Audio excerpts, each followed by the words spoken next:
The United Kingdom is undergoing an unprecedented political transformation, described by analysts as nothing short of an institutional earthquake. Westminster has been shaken by a dramatic shift in public sentiment. Nigel Farage and Reform UK have not only overtaken the Labour Party but have also relegated the Conservatives to near irrelevance, securing power through a victory once deemed impossible. Farage's arrival at number 10, Downing Street, marks the beginning of a new era, one that directly challenges the established order. Reform UK is projected to win up to 74 seats, an extraordinary achievement for a movement that, until recently, was considered fringe. This is not a fleeting protest vote. It reflects a clear and powerful demand for deep structural reform. Traditionally, Labour strongholds have flipped.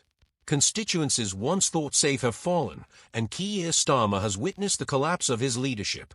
Angela Rayner is reported to have withdrawn her leadership ambitions, while Ed Miliband has been ousted from Parliament entirely. In key regions such as the Red Wall, the Midlands, Wales, and even parts of London, former Labour voters have turned away, not just from the party's figures, but from the political vision they represent. The Conservatives have fared no better. Rishi Sunak's party, once a dominant force, may be left with fewer than 25 seats. High-profile figures like Suella Braverman have been defeated, while Kemi Badenoch struggles to keep a crumbling party afloat. The Conservative era, as the country has known it for decades, appears to be drawing to a close. Meanwhile, Buckingham Palace remains on high alert. King Charles is said to be receiving frequent briefings amid growing concerns over potential parliamentary instability. Contingency plans are reportedly being reviewed as royal advisers attempt to gauge the scale of the crisis. Reform UK's platform is built around dismantling institutions it sees as broken. Farage has pledged to overhaul the civil service and scrap secretive deals made with Brussels under previous Labour governments. While some media outlets portray this as populism, his supporters see it as a genuine democratic uprising. Working-class Britain's miners, builders, veterans, single mothers have voiced their frustration with clarity and conviction. Labour has lost 35% of its vote share. Frustration over rising taxes, broken promises, and a political class seen as out of touch has fueled this dramatic shift. Voters are not asking for managed decline. They want real, tangible change. With just 30.4% of the vote, Reform UK could secure a remarkable number of parliamentary seats, demonstrating how Britain's electoral system rewards concentrated support.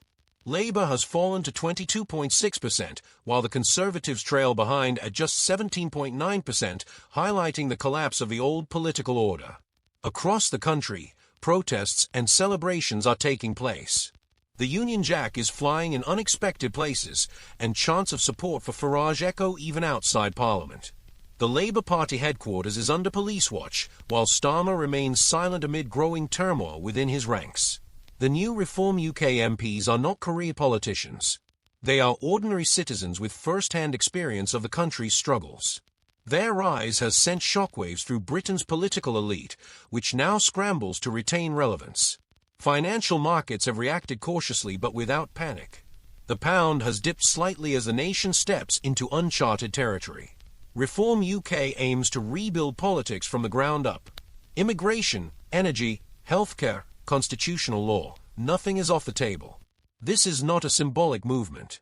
It is a full-scale rejection of the existing system.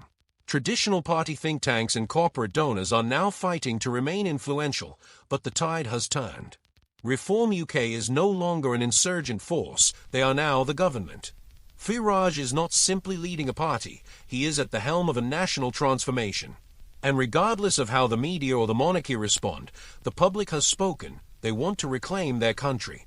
In a separate development, a minor exchange in the House of Commons further exposed Labour's vulnerabilities.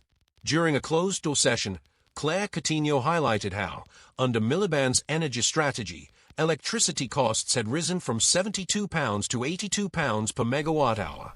She accused him of hiding behind empty rhetoric while prices continued to climb. Miliband replied with vague arguments and ideological attacks, failing to provide data or counter the facts. For many, this moment symbolized Labour's broader disconnect, a leadership unable to address real-world concerns or respond to the voices now emerging from outside the traditional establishment. If you found this report valuable, give it a like, subscribe to the channel, and tap the bell to stay up to date. And tell us in the comments, do you believe this political shift will last, or is it just a temporary reaction from the electorate? We'd love to hear your thoughts. See you in the next video.